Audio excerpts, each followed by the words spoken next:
पापमोचनी एकादशी व्रत कथा, पूजा विधि और महत्व। पापमोचनी एकादशी हिंदू धर्म में बहुत पवित्र एकादशी मानी जाती है। यह व्रत करने से मनुष्य के सभी पाप नष्ट होते हैं और भगवान की कृपा प्राप्त होती है। यह एकादशी चैत्र मास के कृष्ण पक्ष में आती है और इसका विशेष संबंध भगवान विष्णु से माना जाता है। पापमोचनी एकादशी व्रत की पूजा विधि। सुबह जल्दी उठें और स्नान करके साफ कपड़े पहनें। घर के मंदिर या पूजा स्थान को साफ करें। भगवान विष्णु की मूर्ति या चित्र स्थापित करें।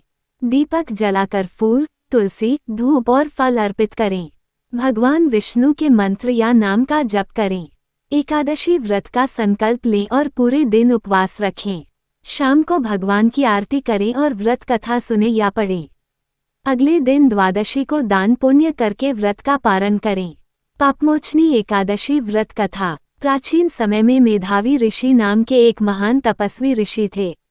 वे घोर तपस्या में लीन रहते थे। उसी वन में मंजूघोषा नाम की एक सुंदर अप्सरा रहती थी।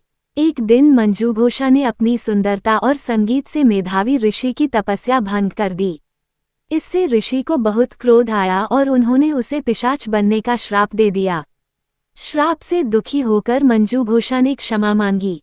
तब ऋषि ने कहा कि यदि वह पापमोचनी एकादशी का व्रत करे तो उसे श्राप से मुक्ति मिल जाएगी। मंजूघोषा ने श्रद्धा से यह व्रत किया और उसके सारे पाप समाप्त हो गए तथा उसे श्राप से मुक्ति मिल गई। इस तरह इस एकादशी को पापों को नष्ट करने वाली एकादशी कहा गया।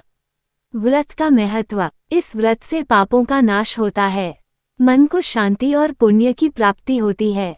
भगवान विष्णु की कृपा प्राप्त होती है। जीवन में सुख, समृद्धि और मोक्ष की प्राप्ति होती है।